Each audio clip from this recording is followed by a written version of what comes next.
My name is Anne. The rain did not fall upon the moors of Blackwood, it assaulted them.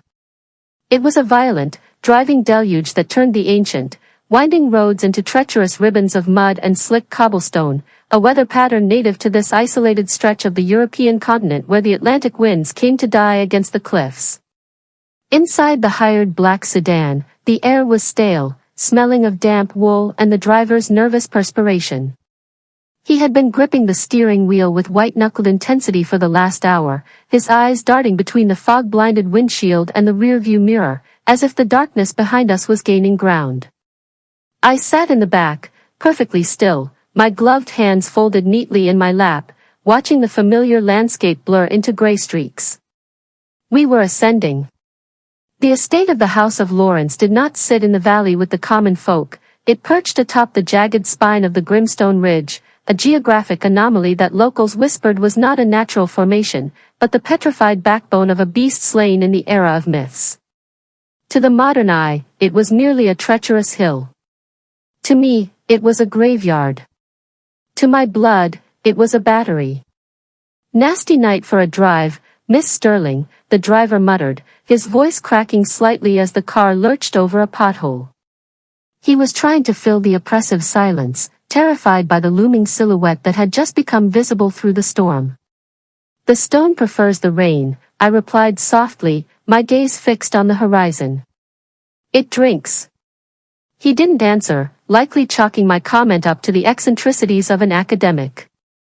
I was, after all, technically here as Miss and Sterling, a renowned architectural historian and specialist in medieval restoration. My resume was impeccable, forged with the same meticulous care my father had once used to polish the Duke's silver. The Lawrence family had sent for me because their ancestral home was crumbling. They believed it was dry rot and subsidence. They were fools. A house does not crumble because of gravity, it crumbles because it has been starved. The iron gates of Blackwood Hall loomed ahead, rusted and imposing, topped with spikes that looked less like decorative finials and more like warnings. As we passed through, I felt the first tremor. It wasn't a physical shaking of the ground, but a vibration in the marrow of my bones, a hum that traveled up from the earth and settled in my chest. It was the frequency of the granite. The car pulled up to the grand entrance, the tires crunching on gravel that sounded like grinding teeth. I stepped out before the driver could open my door. The wind howled, whipping my trench coat around my legs, but strangely, the rain seemed to curve away from my face. While the driver was instantly soaked, the water droplets hitting my skin felt hesitant, rolling off instantly as if repelled by a magnetic force. I looked up at the facade of the castle. It was a monstrosity of Gothic revival and genuine medieval fortitude, a chaotic blend of flying buttresses, pointed arches, and towering spires that pierced the weeping sky. And there they were. The Watchers. Dozens of gargoyles and grotesques lined the eaves and the gutters. To the untrained eye, they were weathered sandstone carvings, eroded by centuries of storms. But I saw them clearly. I saw the tension in their crouching limbs, the hunger in their hollow eyes. They were dormant, gray, and still, but as I stared at the largest one, a horned chimera perched directly above the portico, a flash of lightning illuminated its face. For a fraction of a second, the shadow it cast upon the wet roof did not match its form. The shadow turned its head to look at me. I lowered my gaze as the heavy oak doors swung open. Light spilled out, yellow and warm, cutting through the gloom. Standing in the threshold was a man I had killed 1,000 times in my dreams. Smith. He had aged poorly. The steward's once black hair was now a thinning gray wisp combed desperately over a spotted scalp. His posture, once rigid with the self-importance of a man who bullies subordinates, was now stooped, burdened by the weight of a house that hated him. He wore the standard livery, but the fabric looked tired, the gold braiding tarnished. This was the man who had planted the Duke's signet ring in my father's coat pocket. This was the man who had testified, with fake tears in his eyes, that my mother had been conspiring with local witches to curse the family, framing her herbal remedies as poisons. Miss Sterling, I presume? Smith's voice was like grinding glass, scratchy and unpleasant. He did not offer to help with my luggage. He merely gestured for a footman to fetch it. You are late. The Duke does not appreciate tardiness. The bridge was washed out, Mr. Smith, I said, my voice smooth, devoid of the hatred that boiled in my gut. The elements obey no schedule. I walked past him, crossing the threshold into the grand foyer. The transition was visceral. The air inside Blackwood Hall was colder than the storm outside. It was a deep, stagnant chill that refrigeration could not replicate. It was the chill of a tomb. The scent hit me next, a mixture of beeswax, burning peat, damp wool, and underneath it all, the metallic tang of old blood that had never been properly scrubbed from the floorboards. You'll find the estate in a delicate condition, Smith said, shuffling behind me, his shoes clicking on the black and white marble floor. Drafts, leaks, noises in the plumbing. The Duke expects a full assessment by the end of the week. He wants the structural integrity reinforced, particularly in the West Wing. He believes the foundation is sinking. I stopped in the center of the foyer. The ceiling soared 3 stories high, dominated by a massive iron chandelier that held flickering electric bulbs pretending to be candles. The walls were lined with portraits of the Lawrence ancestors, men with cruel eyes and women with pinched mouths. But I wasn't looking at the paintings. I was looking at the walls themselves. The stone was gray granite, quarried from the deep caves beneath the cliffs, bound together with a mortar mixture that, according to legend, contained the crushed bones of the enemies of the first Earl. My ancestors, the Masons, had not just stacked these stones, they had sung them into place. They had cut their palms and pressed their hands against the rough blocks to bind the structure to the bloodline of the Wardens. The foundation is not sinking, Mr. Smith, I said, peeling off my leather gloves slowly. It is merely shifting. It is uncomfortable. Smith scoffed, a wet, ugly sound. Uncomfortable? It is a building, Miss Sterling. It does not feel comfort. Architecture has a memory, I corrected him, turning to face a massive structural pillar near the grand staircase. Stone records everything. Every whisper, every betrayal, every drop of spilled life. If you treat a house like a tomb, it will eventually oblige you and become one. Smith narrowed his eyes, sensing a threat he couldn't quite articulate. You speak strangely for a contractor. Just do your job. Fix the cracks. Silence the pipes. And stay out of the family's way. You will dine in your quarters, not with the family. The Duke is particular about company. As you wish. He turned to bark orders at the footman struggling with my heavy trunk, filled not just with clothes, but with jars of oils, chalk, and ancient iron tools that no modern architect would recognize.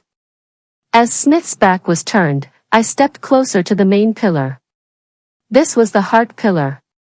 It was the central artery of the castle's supernatural anatomy. I reached out, my bare hand hovering inches from the cold, rough surface. The air between my skin and the stone rippled, like heat rising from pavement.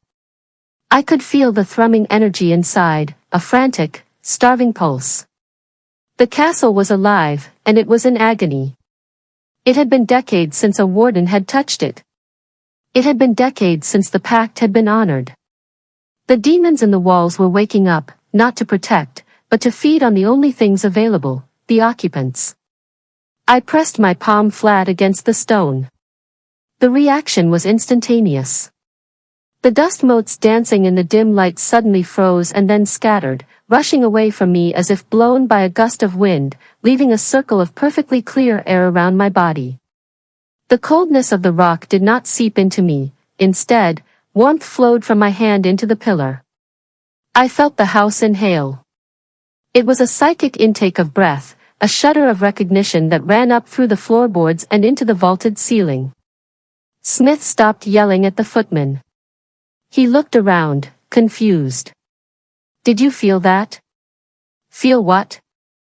I asked, keeping my hand pressed to the stone, hidden by the angle of my body. The floor, Smith muttered, looking down at his feet. It hummed. Likely the boiler, I said dismissively. Old pipes reverberate. But it wasn't the boiler.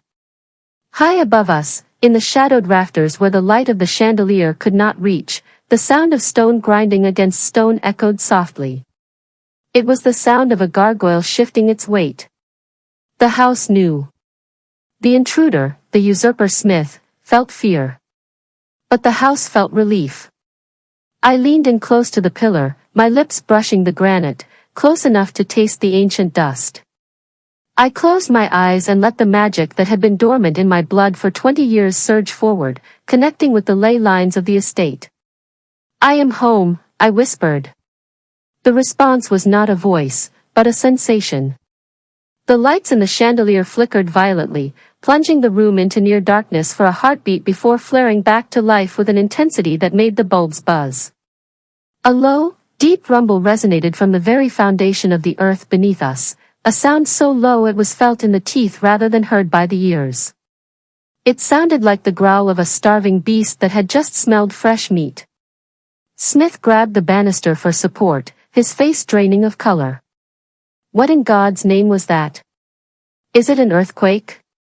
I pulled my hand back, slipping my glove on with practiced elegance. I turned to him, a small, terrifyingly calm smile playing on my lips. No, Mr. Smith, I said, watching the terror take root in his watery eyes. That was simply the house settling. It has been waiting a very long time for the renovations to begin. I picked up my satchel, leaving him trembling in the foyer. As I ascended the grand staircase, the shadows on the wall seemed to stretch out to meet me, caressing the hem of my coat. The gargoyles outside were no longer just watching. They were waiting for orders. The executioners had become the residents, and the execution was about to begin. The dining hall of Blackwood Hall was a cavernous testament to a glory that had long since curdled into excess. It was a room designed to make guests feel small, dominated by a vaulted ceiling lost in shadow and walls paneled in dark, suffocating oak. A long mahogany table stretched down the center like a coffin lid, set for a dinner that felt less like a meal and more like a theatrical display of dominance. The storm outside had not abated. It battered the stained glass windows, turning the biblical scenes depicted in the colored panes into weeping, distorted nightmares. Thunder rattled the silverware, but the family Lawrence ignored it, accustomed to the violence of the weather as if it were simply background music to their own importance. I sat at the far end of the table, a distance that felt like a deliberate insult, though it suited my purposes perfectly. From this vantage point, I could observe the architecture of their decay. My presence had been requested by Duke Lawrence himself, ostensibly to discuss the restoration plans over the entree, but it was clear that I was merely a curiosity, a hired hand allowed to eat with the masters to provide amusement. Leonardo Lawrence sat to my right, a man who occupied space with aggressive entitlement. He was the physical embodiment of the estate's gluttony. Where his father, the Duke, was gaunt and sharp like a bird of prey, Leonardo was soft, expansive, and perpetually moist. He wore a velvet dinner jacket that strained against his bulk, the fabric shining under the chandelier's light. His fingers, thick and adorned with gold rings, tore into the roast venison on his plate with a savagery that was difficult to watch. He was a collector. That was how the local papers described him. A connoisseur of antique weaponry and big game hunting. The walls of the dining hall were a shrine to his hobbies. Between the somber portraits of ancestors hung the severed heads of beasts, stags, boars, bears, glass eyes staring blindly into the room. Below them, mounted on velvet backboards, were instruments of death, flintlock pistols, sabers, and crossbows. It was a room of dead things, preserved by taxidermy and arrogance. Leonardo did not speak to me, he spoke at me. He recounted the history of the hall with loud, boisterous inaccuracy, spraying crumbs of bread as he laughed at his own wit. He spoke of the servant troubles of the past, a veiled reference to my parents, mocking their execution as a necessary purging of rats. He claimed the house had been cleaner since the thieves were hanged. I did not respond with words. I simply cut my meat, the knife scraping against the porcelain with a sound that harmonized with the grinding of the stone foundation beneath us. I could feel the house listening. The vibration in the floorboards was getting stronger, a low-frequency hum that made the water in the crystal goblets tremble in concentric circles. The castle was reacting to Leonardo's voice. It hated him. It remembered every nail he had driven into the paneling to hang his trophies, every drunken night he had smashed a bottle against the hearth, every act of cruelty he had committed within these walls. The stone was not an inanimate object, it was a memory bank, and its account was full. My eyes drifted to the wall directly behind Leonardo. Dominating the space was his prized possession, a massive red stag, its antlers spanning nearly 6 feet, a crown of bone points that cast long, spider-like shadows across the table. Leonardo had boasted earlier that he had tracked the beast for 3 days before putting a bolt through its heart. He claimed he had conquered nature.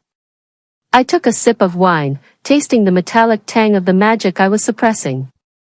He hadn't conquered anything. He had merely insulted the earth, and the earth was patient. As the main course was cleared and the heavy, sweet scent of port wine filled the air, the atmosphere in the room shifted. The temperature dropped sharply. Duchess Mary pulled her shawl tighter around her skeletal shoulders, complaining of a draft, blaming the rotting window frames that I was hired to fix. Smith, standing in the shadows by the service door, looked uneasy, his eyes darting around the room as if he could see the invisible pressure building in the corners. I focused my attention on the mortar behind the paneling.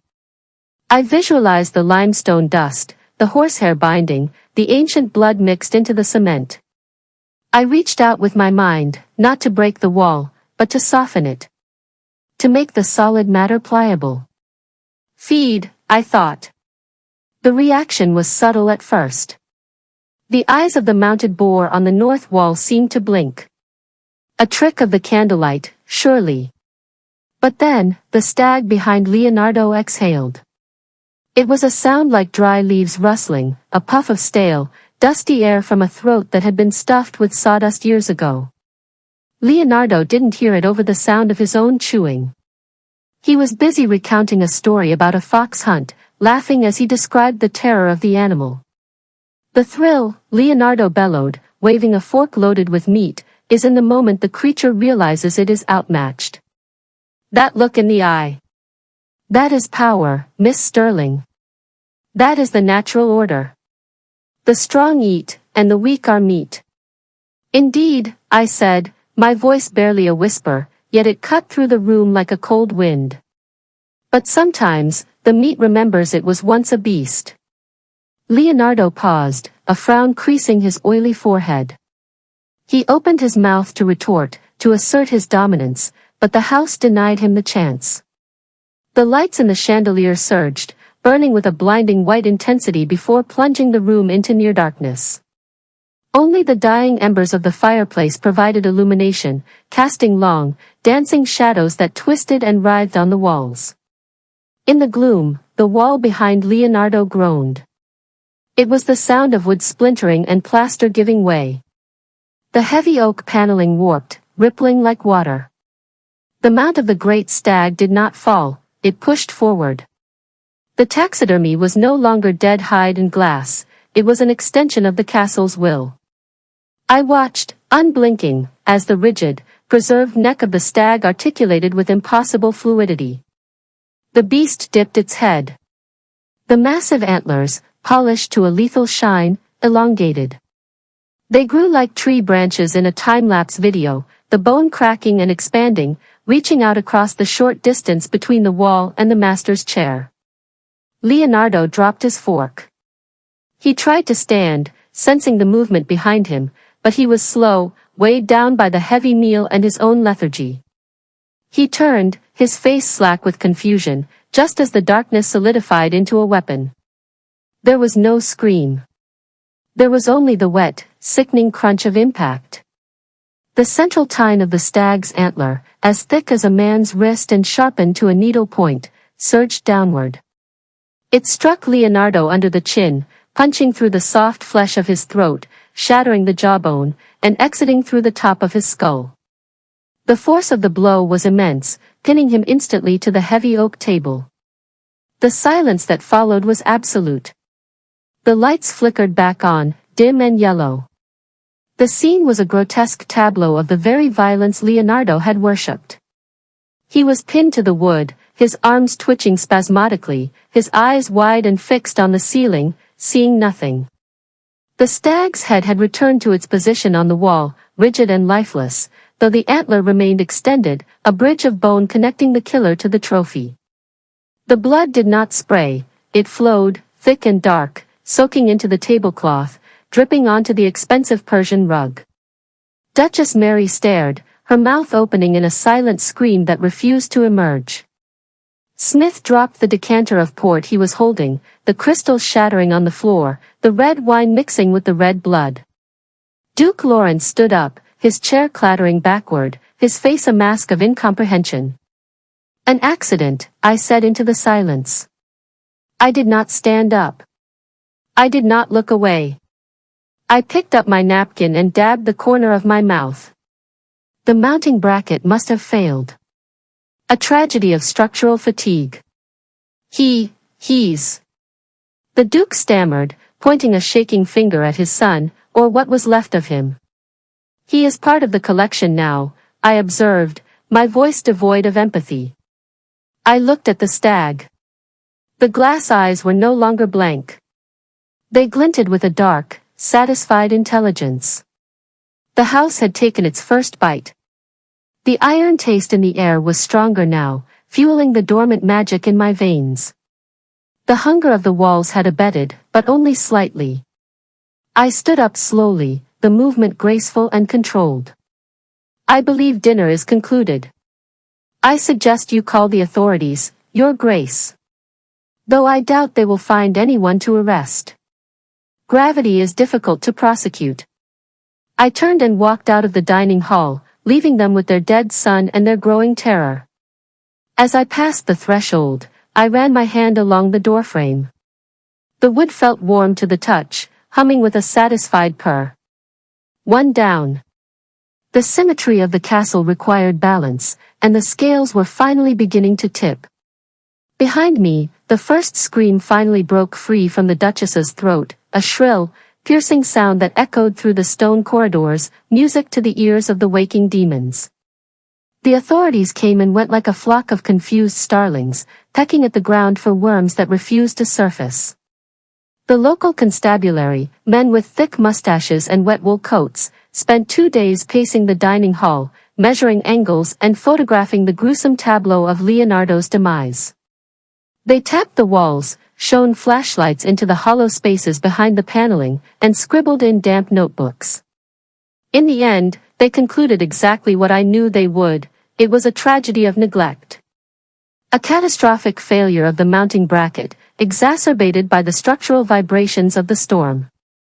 The coroner called it misadventure. The Duke called it an outrage. I called it a beginning. Once the police tape was removed and Leonardo's body was carted away in a zinc-lined box, a suffocating blanket of silence descended upon Blackwood Hall. It was not the peaceful silence of a library or a sleeping child, it was a heavy, pressurized silence, the kind that exists at the bottom of the ocean.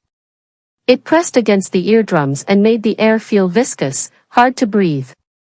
The servants moved through the corridors like ghosts, terrified to speak above a whisper, terrified to touch the walls. They sensed the shift. They knew, with the instinct of prey animals, that the predator was no longer outside the gates. It was in the room with them. I continued my work. My contract stipulated the restoration of the West Wing, a section of the castle that had been closed off for nearly a decade due to dampness. In reality, the West Wing was where the veil between the stone and the spirit was thinnest. It was where my mother had spent her evenings, not dusting, but tracing the ley lines that ran through the mortar, keeping the hungry things asleep. Now, I was there to wake them up. I spent my days on scaffolding, high above the marble floors of the gallery, scraping away layers of rot and peeling wallpaper. To the casual observer, like the nervous maid who brought me tea and scurried away without making eye contact, I was merely a diligent historian preserving the estate. But my tools were not just trowels and brushes. Hidden among my supplies were vials of iron filings, crushed obsidian, and a mixture I had prepared from nightshade and my own blood. The restoration was a ritual. Every stroke of my brush was a syllable in a spell of unbinding. I stripped away the heavy velvet drapes that blocked the moonlight, allowing the cold, pale beams to strike the gargoyles carved into the crown molding. I repaired the cracks in the plaster not with standard filler, but with a mortar I mixed by hand, whispering into the wet gray paste before sealing it into the wounds of the house. I was healing the castle so it would be strong enough to kill. On the third afternoon, I was working on a section of wall near the grand Baroque mirror, the one Julia so adored, when I heard the click of heels on the parquet floor. It was a sharp, aggressive sound, completely at odds with the funereal atmosphere of the house. Duchess Mary and her daughter, Julia, approached the gallery. They were dressed in mourning black, heavy silk and lace that cost more than a village family earned in a lifetime. Yet, even in grief, they looked like peacocks. The black was not a symbol of sorrow, it was a fashion statement. Duchess Mary wore a veil that did not quite hide the hardness of her eyes, and Julia looked bored. She was checking her reflection in the windows as she walked, adjusting the diamond brooch pinned to her breast. They did not see me at first, perched high in the shadows of the scaffolding. "It smells of mold in here," Julia complained, her voice echoing in the vast, empty corridor. "Father should have just torn this wing down. It's dreary. Why must we preserve every rotting stone?" "Because it is our legacy, you foolish girl," the Duchess snapped, though her voice lacked conviction. She ran a gloved finger along a dusty table, inspecting the residue with disdain. "Besides, we cannot afford to rebuild. Not after Leonardo's expenses. And now the funeral costs. The absurdity of it. To be killed by a decoration. It's embarrassing, Julia. It's common." I gripped my trowel tighter, the metal biting into my palm. Embarrassing. Her son was lying on a slab in the village morgue with a hole in his head, and she was worried about the social stigma of a freak accident. "That woman," Julia said, gesturing vaguely toward my equipment. "The architect. She creeps about like a rat. Do we have to keep her? She looks at me as if she's dissecting me." "She is necessary," the Duchess replied, turning to look at the very wall I was working on. "The structure is failing. You heard the police. If the walls aren't secured, the whole place could come down around our ears. We let her finish the west wing, and then we dismiss her. Smith says she's efficient, if nothing else." "I don't like her," Julia muttered, turning to admire herself in the large, dust-streaked mirror at the end of the hall. "She wears that awful gray coat every day. No taste." They passed beneath me, leaving a trail of heavy, cloying perfume that failed to mask the scent of the dry rot they refused to acknowledge. They didn't look up. People like them never looked up. They assumed the ceiling would always be there to shelter them, just as they assumed the servants would always be there to feed them. Once they were gone, I descended the ladder. My heart was beating a slow, steady rhythm, synced with the pulse of the house. I walked to the spot where the Duchess had touched the table. I wiped away her fingerprint with my thumb. Then I turned to the wall behind the mirror, Julia's mirror. It was time to plant the seed. I took a small knife from my belt and sliced the tip of my left index finger. The blood welled up, dark and rich, charged with the legacy of the Wardens. I didn't wince. Pain was a necessary component of the transaction. I pulled back a loose corner of the damask wallpaper, revealing the naked gray stone underneath. With my bleeding finger, I drew a sigil on the rock. It was an ancient mark, one my father had taught me to erase, never to draw. It was the sigil of reflection and distortion. It was a command to the spirit within the stone to mimic, to copy, and to twist. Feed, I whispered to the wall. The stone drank the blood instantly. The gray rock darkened, absorbing the liquid like a sponge. For a moment, the wall felt soft, like flesh. I could feel a heartbeat under my fingertips, not my own, but a slow, heavy thud that shook the dust from the molding. The cherubs carved into the frame of the mirror seemed to shift, their wooden eyes turning toward me. I smoothed the wallpaper back into place, sealing the blood magic inside. To the naked eye, it was just a wall. To the house, it was a loaded gun. That night, the terror began in earnest. I lay in my narrow bed in the servants' quarters, staring at the ceiling, listening. The storm had passed, leaving behind a stillness that was amplified by the isolation of the moors. But the castle was not asleep. Around 2 in the morning, the sounds started. They were subtle at first, the creak of a floorboard, the rattle of a windowpane. But then came the footsteps. Heavy, dragging footsteps, the sound of stone grinding against wood. They echoed from the floor above, from the corridor outside the family's bedrooms. I knew what they were hearing. It wasn't a ghost. Ghosts are the echoes of the dead. This was the house itself, flexing its muscles. The gargoyles on the roof were shifting their weight, causing the rafters to groan. The statues in the gallery were stepping off their plinths, pacing the halls in a mockery of a night watchman's patrol. I could imagine Duke Lawrence lying in his 4-poster bed, staring into the dark, clutching his pistol, wondering who was walking outside his door. I could imagine Julia pulling her silk sheets over her head, trying to block out the sound of scratching, like fingernails on glass, coming from her mirror. They were being herded. The house was closing in, shrinking their world, confining them to their rooms, isolating them in their fear.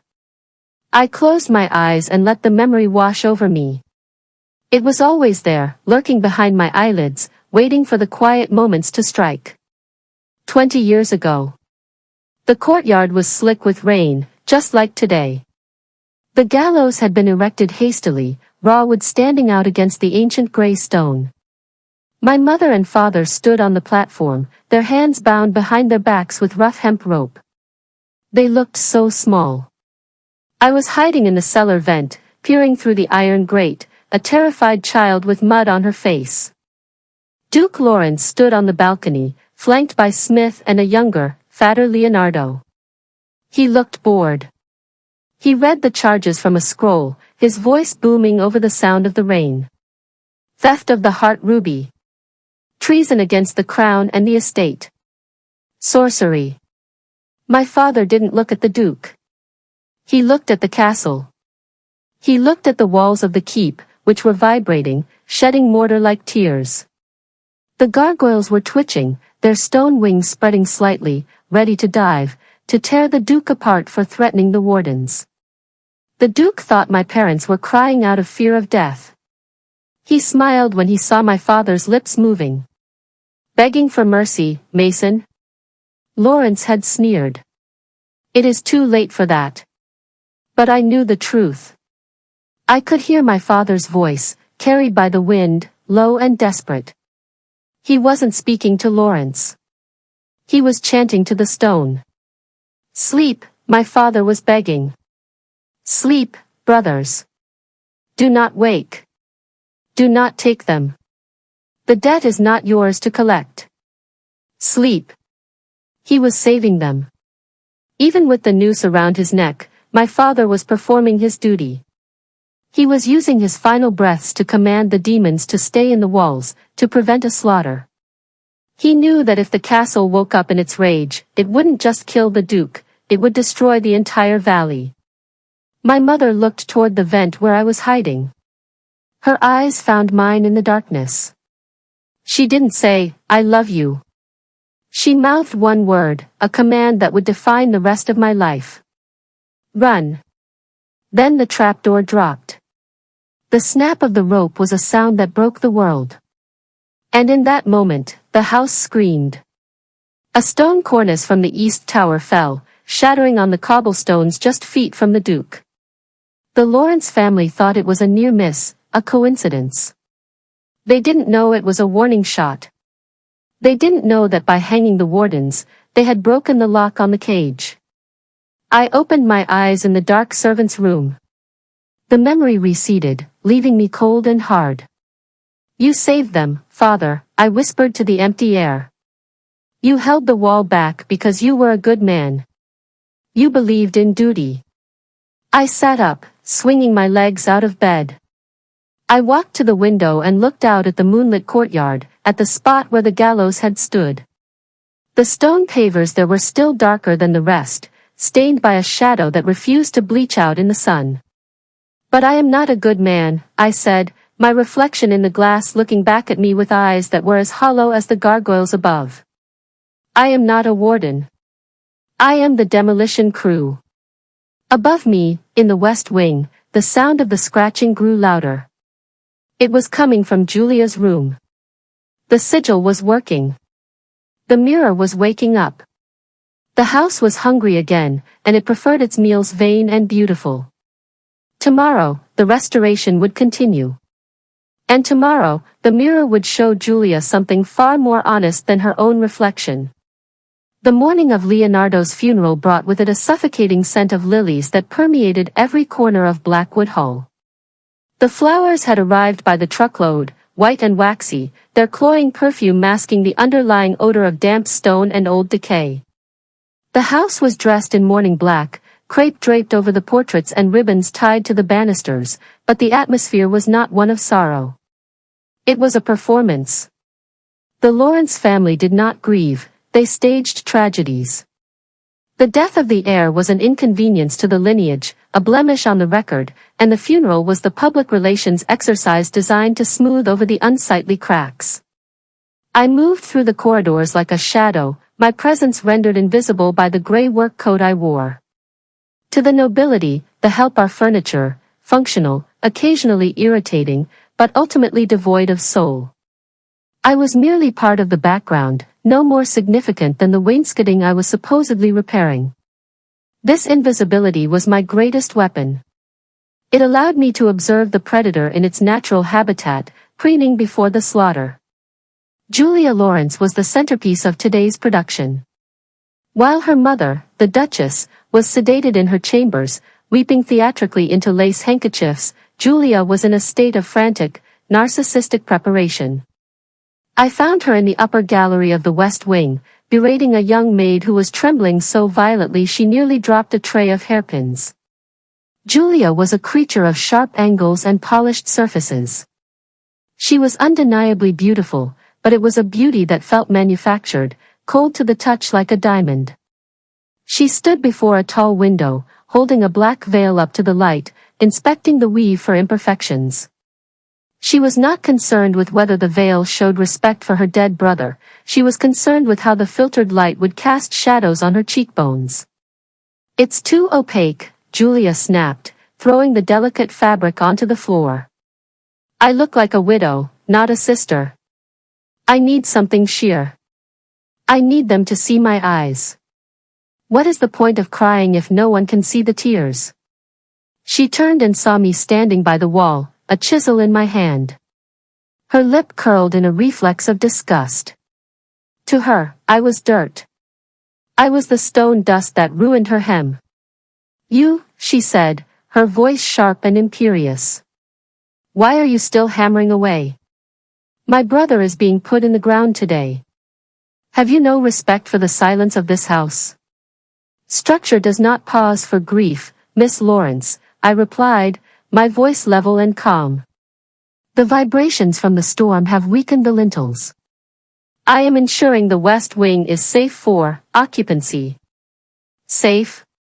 She laughed, a brittle sound. "You're just making noise. Just like that dreadful Smith.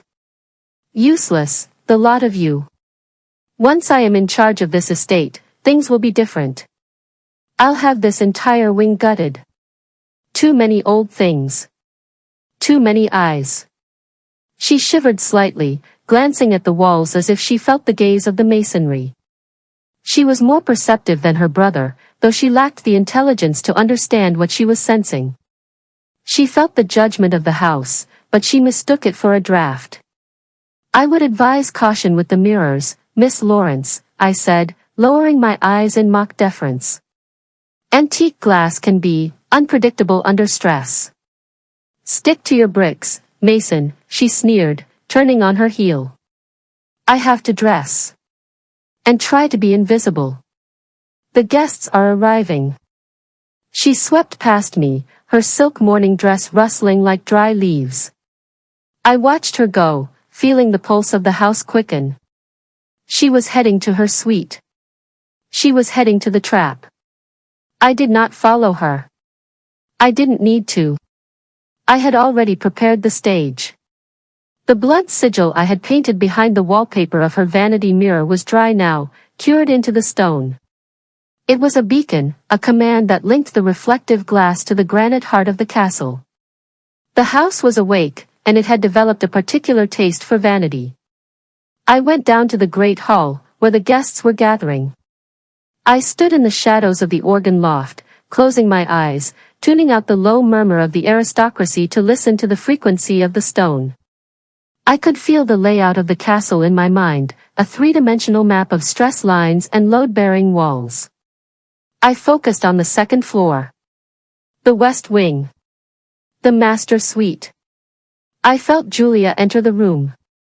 I felt the floorboards groan under her pacing. She was agitated. The air in her room would be thick, charged with static electricity. She would be dismissing her maids, demanding privacy to perfect her mask. "Look," I commanded silently. "Look at yourself." In her room, Julia sat before the grand Baroque mirror.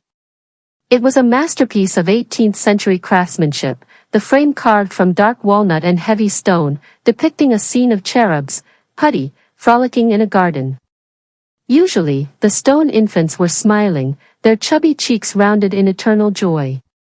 But today, under the influence of the sigil, the stone was malleable. Julia leaned in. She was applying powder, trying to hide the dark circles of sleeplessness. She looked into the glass, expecting to see her own perfection reflected back. But the glass rippled. I felt her heart rate spike. It vibrated through the floor joists. She blinked, leaning closer. The reflection was lagging. When she turned her head to the left, the reflection stared straight ahead for a second too long before snapping into place. She shouldn't have looked closer. She should have run. But vanity is a gravity all its own. She picked up her pearl necklace, a triple strand of South Sea pearls, heavy and lustrous, a gift from her father for her 21st birthday.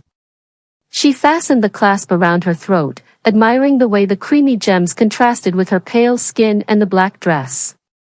"Perfect," she whispered. I heard the word, not with my ears, but through the walls. The vibration of her voice carried through the limestone. The house agreed. Perfect. The cherubs on the frame moved. It wasn't a fast movement. It was the grinding, deliberate motion of tectonic plates. The stone hands of the carved infants, previously holding stone garlands, detached from the wood. The cherubs' faces twisted, the smiles stretching into wide, toothless maws of hunger. Their stone eyelids snapped open. Julia saw it in the mirror first. She screamed, but the sound was cut short. The stone hands shot out from the frame. They didn't grab her skin, they grabbed the necklace. Four small, granite fists clenched around the strands of pearls. And then, with the inexorable strength of the mountain itself, they pulled. I stood in the organ loft, my hand resting on the stone railing. I felt the tension snap. In the bedroom, the physics of the moment were brutal. The pearls, harder than bone, bit into the soft flesh of her neck. The necklace didn't break. It was strung on silk and wire, designed to last generations. The stone hands pulled backwards, dragging Julia toward the glass. Her heels scrambled on the floor, scratching deep grooves into the wood. She clawed at her throat, her manicured nails breaking against the pearls, tearing her own skin in a desperate attempt to find air. The pressure was immense. The pearls acted like a garrote. Her windpipe was crushed not by a sudden blow, but by a slow, agonizing constriction. The capillaries in her eyes burst, turning the whites red. The mirror face, her final audience, watched impassively as she turned purple, then blue. The stone cherubs were relentless. They were not alive in the biological sense. They had no mercy, no fatigue. They were simply retracting, returning to the stone, and taking the offering with them. They pulled until her face was pressed against the cold glass, a grotesque kiss of death. Then, with a final, wet crunch, her neck gave way. The struggle ceased. The vibration in the floor stopped. The house exhaled. I opened my eyes in the loft. The organist had begun to play a somber prelude. The guests were taking their seats, whispering about the tragedy of the son, unaware that the daughter was already gone. 10 minutes later, the scream came. It was the maid, sent to fetch the grieving sister. Pandemonium ensued. The Duke ran up the stairs, followed by a stream of black-clad mourners. I waited a moment, then followed at a respectful distance, the dutiful architect concerned for the structure. The scene in the bedroom was a masterpiece of macabre art. Julia sat before the mirror, her body slumped forward, her forehead resting against the glass. The stone cherubs had returned to their static positions on the frame, their hands folded innocently over their stone garlands. But the necklace was tight, impossibly tight.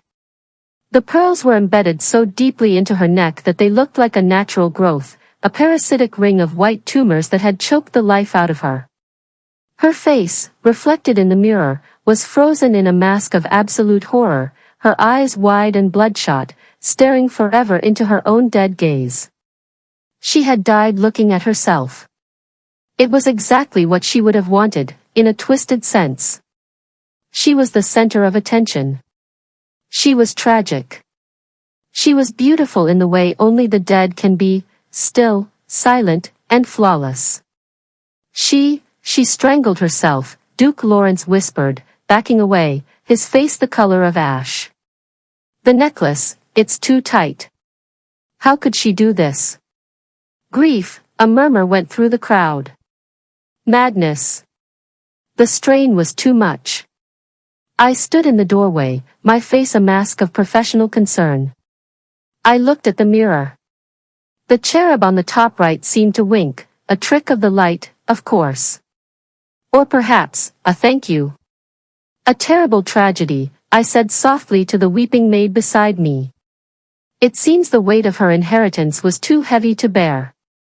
I turned away, leaving them to try and pry the pearls from her cold flesh. They would find it difficult. The pearls were no longer jewelry. They were part of the architecture now. Julia had become a fixture of the West Wing, a permanent installation in the Gallery of the Damned. 2 Lawrences down. The house was fed, but the main course was yet to come. The foundation was strengthening, and I had more mortar to mix. Silence had become the primary inhabitant of Blackwood Hall. Following the grotesque spectacle of Julia's death, the castle had withdrawn into a brooding stillness, like a predator digesting a heavy meal. The servants had fled, one by one, slipping away in the dead of night with their meager belongings packed into pillowcases, preferring the uncertainty of unemployment to the palpable malice that dripped from the ceiling joists. Only a skeleton crew remained, bound by fear or a lack of better options, moving through the corridors with their heads bowed, refusing to look at the mirrors, refusing to walk too close to the tapestries. They knew the house was watching. They felt the heavy, unblinking gaze of the stone. Duke Lawrence had retreated into the sanctuary of his study, barricading himself behind heavy oak doors and a wall of brandy bottles. He was a man under siege, his mind fracturing under the impossible weight of 2 children dead in a week, both killed by the very luxury they had worshipped. He ranted to no one, his voice muffled by the thick walls, screaming about curses and sabotage. But the true danger was not locked in the study with him. It was roaming the halls, wearing a steward's livery. Smith. The steward was the only one who hadn't succumbed to the paralysis of terror. Instead, he had succumbed to the frenzy of suspicion. Smith was a rat, a creature of survival and opportunism, and he possessed a rat's instinct for a trap. He had been there 20 years ago. He remembered the smell of the ozone that crackled in the air when my father worked the stone. He remembered the way the shadows used to stretch toward my mother. And now, he smelled it again. I spent the day in the library, ostensibly cross-referencing load-bearing schematics, but in reality, I was waiting. I knew Smith was circling. I could feel his gaze on the back of my neck, prickly and cold. He was no longer concerned with the structural integrity of the West Wing, he was hunting the architect. When I returned to my quarters in the late afternoon, the violation was immediate and visceral. My room, usually a model of ascetic order, had been turned upside down. The mattress was slashed, the stuffing spilling out like entrails. My trunk had been pried open, the hinges twisted and broken. My clothes were scattered, but the thief had not come for linen or wool. He had come for paper. My sketchbook was gone. It was not a sketchbook of pretty landscapes. It was a grimoire of geometry. It contained the true anatomy of Blackwood Hall, not the floor plans filed with the county, but the arteries of the ley lines, the sigils hidden in the foundation, and the sketches of the gargoyles with their eyes open. It also contained a drawing of the gallows from 20 years ago, detailed with an obsessive, hateful precision, titled The Altar of Betrayal. Smith knew. The realization did not bring fear, it brought a cold, sharp clarity. The game of shadows was over. The steward had the evidence he needed to hang me, just as he had hanged my parents. He would take it to the Duke. He would spin a story of witchcraft and vengeance, and in his madness, the Duke would believe him. They would drag me to the courtyard before the sun set. I did not run. Running is an admission of guilt, and I was not guilty. I was the law. I closed the door to my ravaged room and walked calmly toward the service stairs. I knew where Smith would go. He wouldn't go straight to the Duke, not yet. Smith was a blackmailer at heart. He would want to savor the leverage. He would want to corner me, to see the fear in my eyes, to demand a price for his silence before he betrayed me anyway. He would go to the place where he felt most powerful, the place where he kept the Duke's liquid courage, the place deep underground where the walls were thickest and the screams couldn't be heard. The wine cellar. I descended into the bowels of the castle. The air grew colder with every step, heavy with the scent of damp earth and aging oak. The cellar was a labyrinth of stone arches and floor-to-ceiling racks, holding thousands of bottles of vintage wine, red blood for the aristocracy. The lighting was dim, provided by a few sputtering bulbs caged in wire mesh. Smith was there, standing by the main tasting table. He had the sketchbook open in one hand and a bottle of the Duke's finest Bordeaux in the other. He looked up as I entered, his rat-like face twisting into a sneer of triumph. He didn't look frightened. He looked greedy.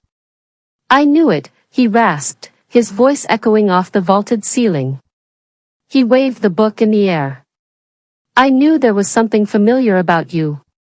The eyes. You have his eyes. The Mason's brat. The one we missed.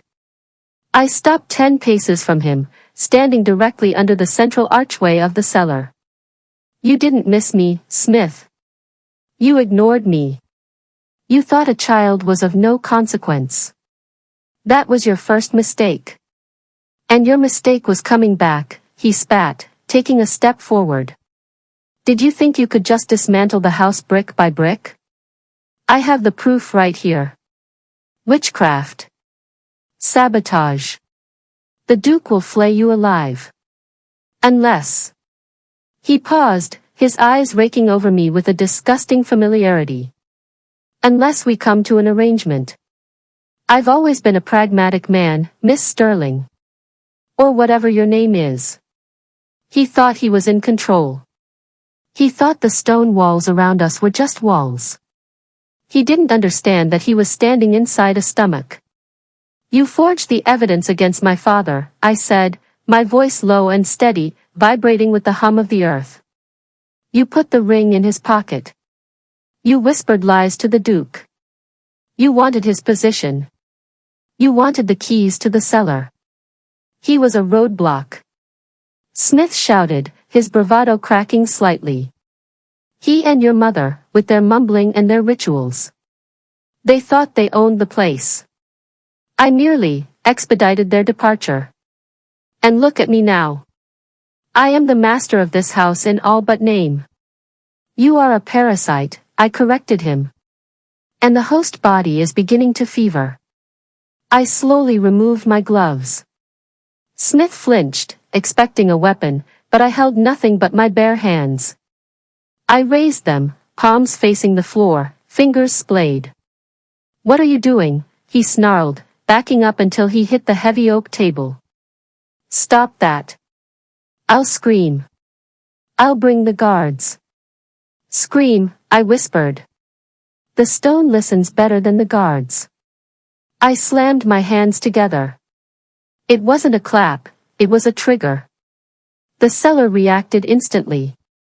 The ground beneath Smith's feet didn't crack, it liquefied. The ancient stone pavers, solid for 300 years, suddenly lost their cohesion. They turned into a thick, gray slurry, a quicksand of granite and mortar. Smith's look of triumph vanished, replaced by absolute confusion. He tried to step forward, but his feet sank. The stone mud sucked at his ankles, heavy and cold. He dropped the wine bottle. It shattered, but the wine didn't spread, it was swallowed by the hungry floor. He dropped the sketchbook. It, too, was sucked down, consumed by the gray mire. What is this? He shrieked, clawing at the edge of the table. What have you done?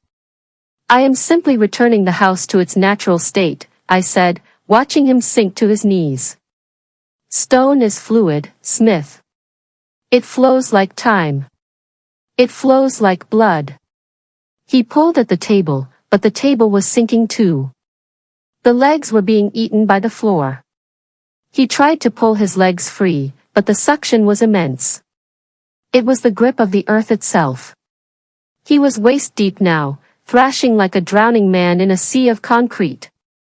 Then came the sound from above. A grinding, tectonic groan. Smith looked up. The archway above him, a massive, curved structure of limestone blocks weighing tons, was moving. It wasn't falling, it was lowering. The keystone descended smoothly, like a hydraulic press. The ceiling was becoming the floor. No! No, please! Smith begged, his hands scrabbling uselessly at the wet stone that held him fast. The muck was at his chest now, compressing his ribs. I'll give you the money. I'll tell the Duke the truth. I'll do anything. The truth is already here, I said, stepping closer. The floor under my feet remained solid. The quicksand was only for him. You wanted to be part of the foundation, Smith. You wanted to be indispensable. Now, you will be. The mud rose to his neck. He tilted his head back, gasping for air, staring up at the descending arch. The stone was inches from his face. He screamed one last time, a high, thin sound that was abruptly cut off as the slurry filled his mouth. The archway touched the surface of the liquefied floor. It didn't stop.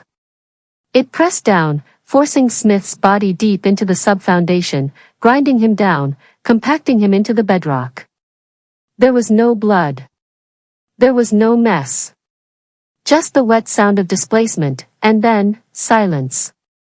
I stood there for a moment, watching the physics of the magic reverse. The floor rippled once, then hardened. The gray slurry turned back into cold, hard pavers.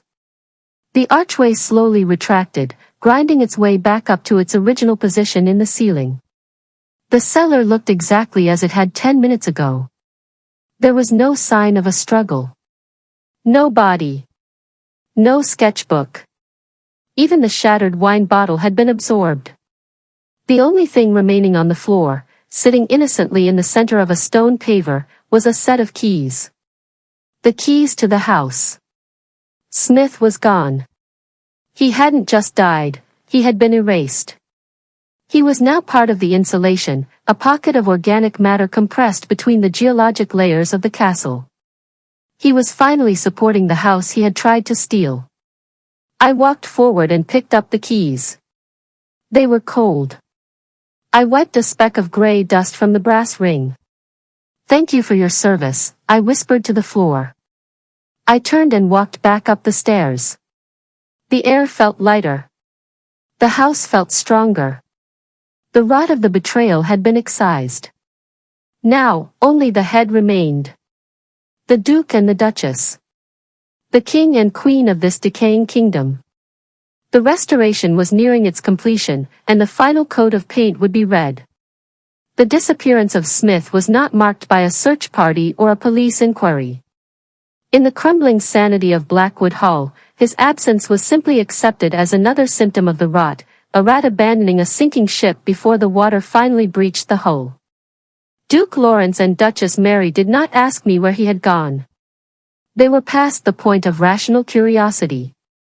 They assumed he had stolen the silver and fled to the continent, leaving them alone in the belly of the beast.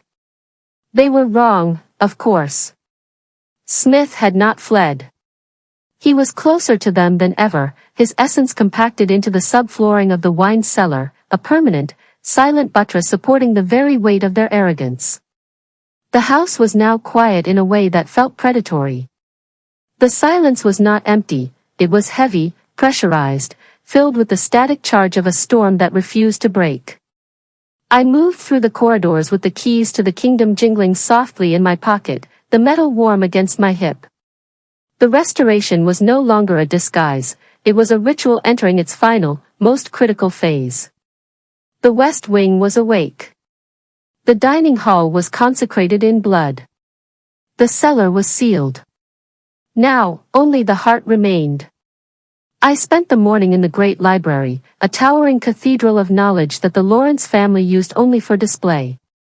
The shelves stretched up into the gloom, filled with leather-bound volumes they had never opened, histories of the land, treatises on geology, and, most importantly, the original architectural journals of the first stone masons. I did not need to read them to know what they said, the knowledge was written in my DNA, passed down through generations of wardens who had bled to keep the ink fresh. But I needed the Duke to see me reading them. I needed him to understand that the history he claimed to own was written in a language he could not speak. The history of Blackwood was a lie, a carefully constructed veneer of nobility plastered over a truth that was ancient and terrifying. The local legends called the gargoyles grotesques, decorative whims of a mad architect. They believed the castle was built to display wealth. The truth was far more utilitarian. The castle was not a home, it was a prison. Centuries ago, before the first Lawrence ever laid claim to this ridge, the earth here had been a wound. A tear in the veil where the Watchers, entities of pure, chaotic hunger, had seeped through into our reality. They were not ghosts, they were elemental forces, demons of earth and blood that demanded consumption. My ancestors, the Masons, had not come to worship them.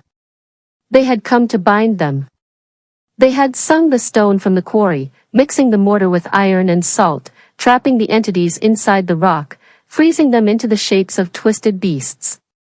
The statues on the roof were not carvings, they were cages. For generations, the agreement had been simple. The Masons, the wardens, would serve the house. We would maintain the seals, feed the stone small, controlled offerings of our own blood, and keep the Watchers asleep. In exchange, the noble family who lived within the walls would provide protection and sanctuary for the wardens. It was a symbiosis. The nobles provided the money, the wardens provided the safety. But the Lawrence family had grown arrogant. They forgot that they were guests in a prison. They looked at my father, a man who held back hell with his bare hands every night, and saw only a servant who was stealing silverware. They executed the jailers, and in doing so, they unlocked the cells. I found the Duke and Duchess in the drawing room just as the sun began to dip below the horizon, casting long, bruised shadows across the floor. They were huddled together on a velvet settee, a pathetic tableau of aristocracy in decline. The Duke held a tumbler of whiskey with a trembling hand, the Duchess was staring blankly at the unlit fireplace. They looked aged, withered by the terror of the last week. The house was feeding on their vitality even before it took their bodies. They flinched when I entered. I did not knock. The time for servant-like deference had passed. I walked to the center of the room, my boots echoing on the hardwood with a deliberate, rhythmic thud. I carried a roll of blueprints under my arm, the plans for the renovation of the main hearth. The structural assessment is complete, I announced, my voice cutting through the stale air. The foundations are eager. But the load-bearing walls are groaning. They cannot hold the weight much longer without a sacrifice of material. Go away, the Duke croaked, not looking up. We want no more construction. No more noise. Leave us be. I cannot leave, I said, unrolling the blueprints on the low table before them. The paper rustled loudly. The contract is binding. The restoration must be finished. If I leave now, the roof will collapse. The stone is shifting, Your Grace. Have you not heard it? The scratching in the walls? The whispers in the pipes? The Duchess let out a whimpering sob, pressing her hands over her ears. Make it stop. You said you could fix it. You said you were an expert. I am an expert in what lies beneath, I replied, walking over to the fireplace. I ran my hand along the marble mantelpiece. It was cold, but deep inside, I could feel the heat of the dormant fire, the anger of the salamander spirits trapped in the hearth. You believe this house is yours, do you not? Because your name is on the deed? Because your ancestors paid for the stone? It is mine, the Duke snapped, a flash of his old arrogance surfacing through the fear. I am the Duke of Blackwood. My family built this place. Your family paid for the quarrying, I corrected him, turning to face them. My silhouette blocked the dying light from the window, casting them into shadow. But you did not build it. You do not know how to speak to the mortar. You do not know what lives inside the gargoyles you ignore every day. I picked up a heavy iron poker from the fireplace stand. The Duke flinched, his hand instinctively going to the pocket where he kept his pistol. I ignored the threat. I wasn't going to strike him with iron, I was going to strike him with truth. The gargoyles are not decorations, Lawrence, I said, dropping the honorifics. They are vessels. Prisons. My parents were the wardens who kept the prisoners asleep. They walked the perimeter every night, not to steal your precious trinkets, but to reinforce the bars. When you hanged them, you didn't punish a thief. You fired the security guard and left the bank vault open. The Duke stared at me, his eyes narrowing as the fog of alcohol momentarily cleared. He was beginning to see. Not the whole truth, his mind was too small for that, but the edges of it. He looked at my hands, at the way I held the iron, and he saw the ghost of the man he had murdered. You. He whispered. You look like him. The butler. I have his hands, I said, holding them up. And I have my mother's memory. She told me to run. I did. But I came back. Because a warden never abandons the post. The entities are waking up, Lawrence. They are hungry. They have tasted the appetizer, your son, your daughter, your steward. But they are still starving. They want the main course. They want the blood that signed the execution order. You're insane, the Duchess hissed, though she refused to look at me directly. You're a witch. Just like that woman. Witchcraft is the imposition of will upon the world, I said calmly. I do not impose my will. I merely facilitate the inevitable. This is not magic, Mary. This is architecture. It is physics. Action and reaction. You applied the force of death to my family. The house is simply applying an equal and opposite force to yours. I walked toward the window, looking out at the gathering storm. The clouds were bruising purple and black, swirling directly above the spire of the keep. The gargoyles were no longer just twitching, they were vibrating. I could feel their stone claws flexing, gripping the eaves, ready to detach. The seal was paper thin. It would only take one final push, one final act of violence to shatter it completely. The rent is due, I said to the reflection of the frightened nobles in the glass. You have lived here for centuries without paying the spiritual cost. You treated the wardens like cattle. You thought you were the masters of the stone. But you are merely tenants. And tonight, eviction is mandatory. The Duke stood up, his chair scraping loudly against the floor. He pulled the pistol from his jacket. It was a heavy, antique revolver, shaking in his grip. He pointed it at my back. Get out, he shouted, his voice cracking. Get out of my house. I will not be threatened by a servant's brat. I will shoot you where you stand. I didn't turn around. I smiled at the reflection of the gun in the window. He was doing exactly what the house wanted. He was introducing violence into the heart of the room. He was priming the weapon. Stone is faster than lead, Duke, I whispered, repeating the mantra that had guided me through the years of exile. Shoot if you must. But know that the moment you pull that trigger, you are not killing me. You are signing the lease on your new, permanent residence. I turned slowly to face him. He didn't fire. Not yet. The fear was too strong.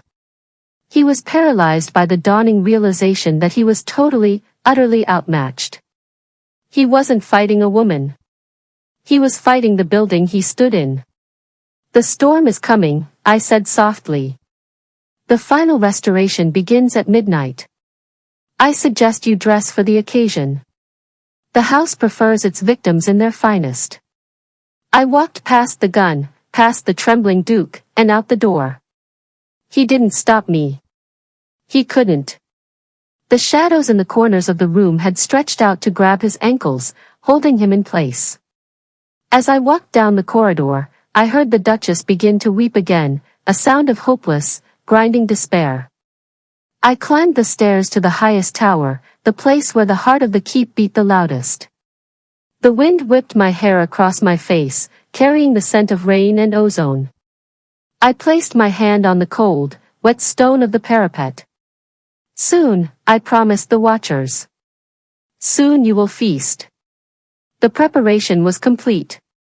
The players were in position. The narrative of the treason was about to be corrected, not with ink on paper, but with the crushing weight of justice. The wardens were gone, but the mason's daughter had returned to finish the job.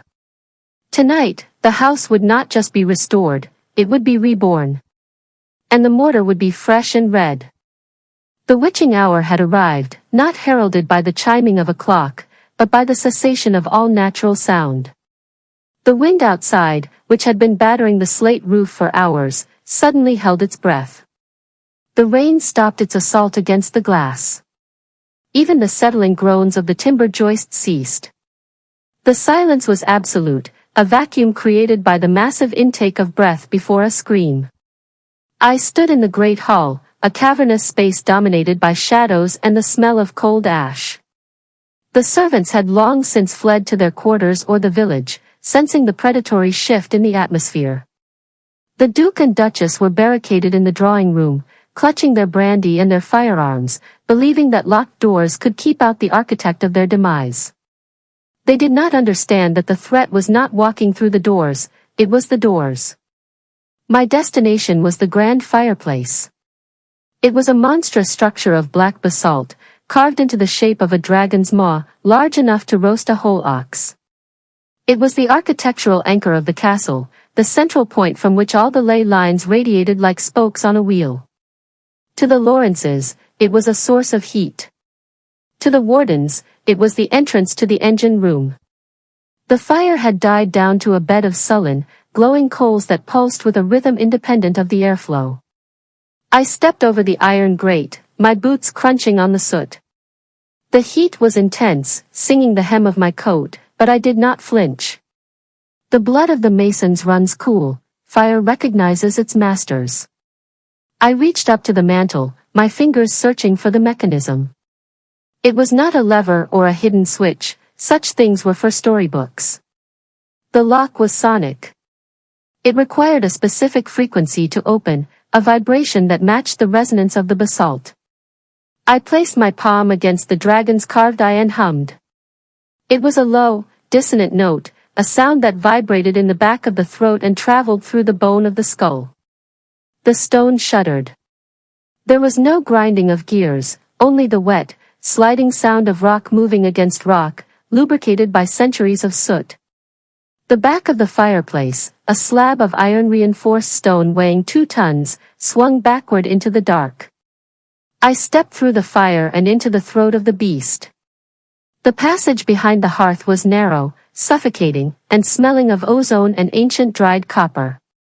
It was not a hallway designed for human passage, it was a service duct for the soul of the castle. The walls were raw, unpolished granite, dripping with a viscous condensation that looked too much like sweat. I walked in darkness, guided only by the faint, rhythmic red pulse emanating from the chamber ahead. This was the forbidden place. This was where my parents had been arrested. I emerged into a small, circular room, the very geometric center of the keep. There were no windows here, no doors other than the one I had entered. The walls were covered in sigils carved so deep they looked like wounds, filled with the blackened residue of centuries of offerings. And suspended in the center of the room, held in place by 4 chains of meteoric iron, was the heart. The heart of the keep was not a metaphorical title. It was a ruby, yes, but to call it a gemstone was a gross reduction of its nature. It was the size of a human fist, uncut and raw, glowing with a deep, malevolent crimson light. It was the capacitor for the entire estate, the battery that stored the energy required to keep the watchers frozen in stone. But it was sick. I approached it slowly, the air growing thick and heavy, resisting my movement like water. The ruby was cracked. A spiderweb of fractures marred its surface, leaking faint wisps of black smoke. The light it cast was fitful, pulsing with an arrhythmia that signaled critical failure. "You are starving," I whispered, my voice swallowed by the damp walls. I looked at the floor beneath the suspended gem. There were dark stains there, absorbed into the stone. The blood of my parents. 20 years ago, they had been here. They hadn't been stealing the ruby, as the Duke claimed. They had been trying to heal it. They had realized the seal was weakening, that the watchers were stirring. They had come here to perform the ritual of binding, offering their own vitality to recharge the stone, to keep the demons locked away for another generation. They were caught in the act, their hands bloody, their tools out. Smith had led the Duke here, pointing at the scene and screaming, "Thieves!" The Duke saw servants trying to pry a jewel loose to sell it. He saw greed. He couldn't see the sacrifice. He dragged them out before they could finish the ritual. He hanged the only 2 people who were keeping the roof from eating his children. I reached out, my hand hovering inches from the ruby. The heat radiating from it was blistering, a fever of supernatural proportions. The stone was hungry. It had been 20 years without a warden to feed it, 20 years of surviving on the ambient misery of the house. The deaths of Leonardo, Julia, and Smith had been like splashes of water on a dying man's face, enough to wake it up, but not enough to sustain it. The ruby pulsed, a violent flare of red light that illuminated the room. It sensed my blood. It sensed the lineage of the mason. It wanted me to fix it. It wanted me to cut my palm, to press my hand against the facets, to pour my life into the cracks and seal the prison once more. It wanted to go back to sleep. No, I said, pulling my hand back. Not this time. I wasn't here to repair the dam. I was here to blow it wide open. I walked around the perimeter of the room, inspecting the iron chains. They were etched with binding runes, corroded by rust and neglect. I took a small jar from my pocket, filled with a mixture of vinegar and salt, a simple, corrosive agent. I didn't need to break the chains, I just need to weaken them. I poured the liquid over the links where they connected to the floor. The metal hissed, bubbling green foam. The ruby seemed to contract, the red light dimming to a sullen, angry purple. The house knew what I was doing. The floorboards above me vibrated. The castle was confused. It was used to the wardens being protectors, subservient martyrs who kept the beast tamed. It had never known a warden who acted as an executioner. You want a meal, I told the stone, my voice hardening. I know. The appetizers were insufficient.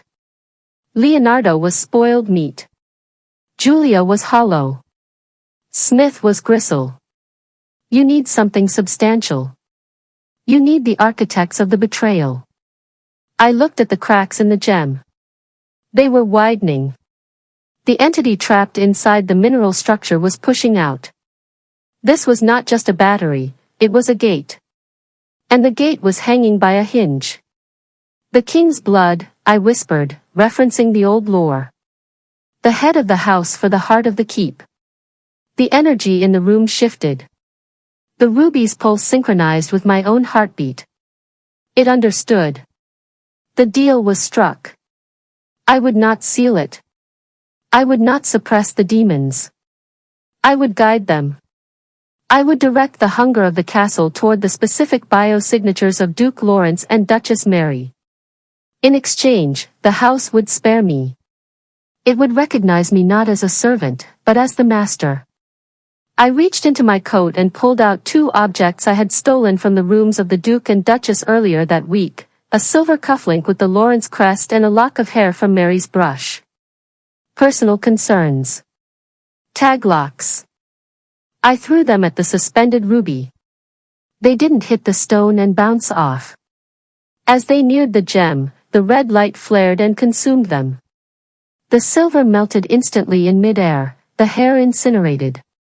The ruby absorbed the essence, learning the scent of its prey. The reaction was terrifying. The room shook violently, dust raining down from the ceiling. The chains rattled, the weakened metal groaning under the strain. A sound echoed through the chamber, not a rumble, but a howl. It was the sound of 1,000 voices screaming in unison, trapped within the rock layers of the estate. Feed us. The whisper was not in my head. It was in the air, vibrating against my eardrums. Go, I commanded, stepping back toward the dark passage of the fireplace. The dinner bell has rung. I turned my back on the heart. To look at it too long was to risk madness. I walked back through the suffocating tunnel, the heat behind me growing exponentially, as if the gates of hell had been left ajar. When I stepped back out into the great hall, the fire in the hearth had gone out completely. The coals were cold, dead gray ash. The heat had been sucked backward, into the heart. The hall was freezing, the temperature having dropped 20 degrees in minutes. The breath plumed from my lips in white clouds. But the silence was gone. The house was screaming. It wasn't a human scream. It was the sound of structural failure accelerated into a roar. The wood paneling was cracking. The plaster was popping. The floorboards were rippling like the surface of a disturbed pond. High above, in the rafters, the shadows were detaching themselves from the corners, coalescing into shapes that were too lanky, too jagged to be natural. I stood before the cold fireplace and brushed the soot from my coat. I checked my watch. It was 10 minutes past midnight. The seal was effectively broken. The heart was open. The demons were loose in the veins of the house, moving through the walls like blood through arteries, heading toward the only sources of warmth left in the cold shell of Blackwood Hall. I began to walk toward the drawing room. The floor beneath me felt different now. It didn't just support me, it propelled me. The house was eager. It was pushing me toward the climax, toward the final act of the tragedy. As I passed the grand staircase, I saw the portraits of the ancestors.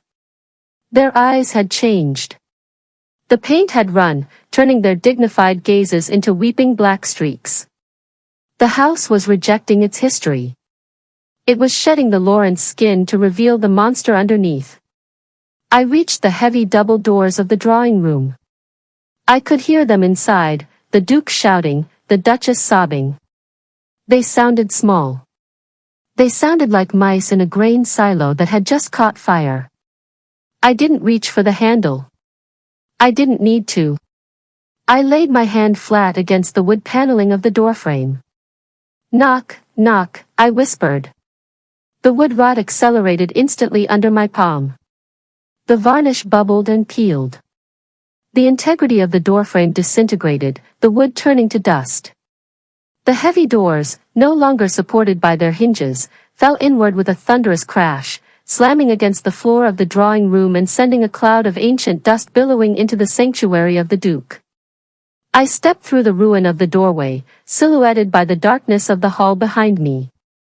The Duke spun around, raising his pistol, his eyes wide with the madness of a hunted animal. "I told you," he screamed. "I told you to leave."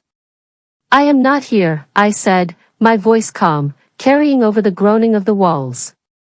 "I am merely the usher. The show is about to start." Behind me, in the dark corridor, the sound of heavy, stone footsteps began to approach. The gargoyles had come down from the roof.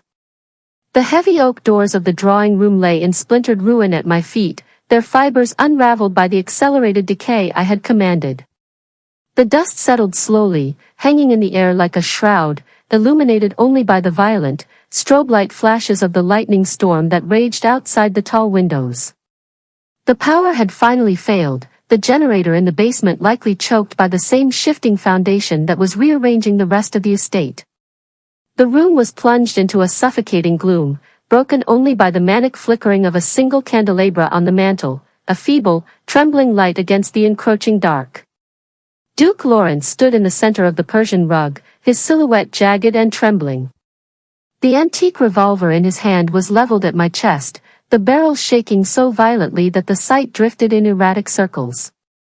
Duchess Mary had collapsed onto the settee, her face buried in her hands, her sobs reduced to a high, thin keening sound, the noise of a mind that has retreated into itself to escape a reality it can no longer process. I stepped over the debris of the doorframe, my boots crunching on the shattered wood. The sound was deafening in the sudden quiet between thunderclaps. I did not rush. I walked with the measured, predatory gait of someone who knows the exits are sealed. The air in the room was freezing, a sudden drop in temperature that turned the breath of the occupants into white plumes of fog. It smelled of wet stone, ancient dust, and the copper tang of terror. "Stay back," the Duke screamed, his voice cracking, stripping away the polished veneer of his nobility to reveal the frightened child beneath. "I know what you are. You're a demon. A witch sent from hell." "I am neither," I replied, stopping 10 paces from the gun. The barrel was a black eye staring at me, promising death, but I felt no fear. The stone floor beneath my feet hummed with a protective resonance. "I am the architect you hired, Lawrence. I am simply conducting the final inspection." He pulled the hammer of the revolver back. The metallic click echoed sharply. "You destroyed the doors, the walls. I saw them move. It's a trick. Some sort of gas. Hallucinogens." He was bargaining with his own sanity, desperate to categorize the impossible into something manageable. He wanted a logical explanation, a villain he could arrest or shoot. He could not accept that the villain was the house he claimed to own.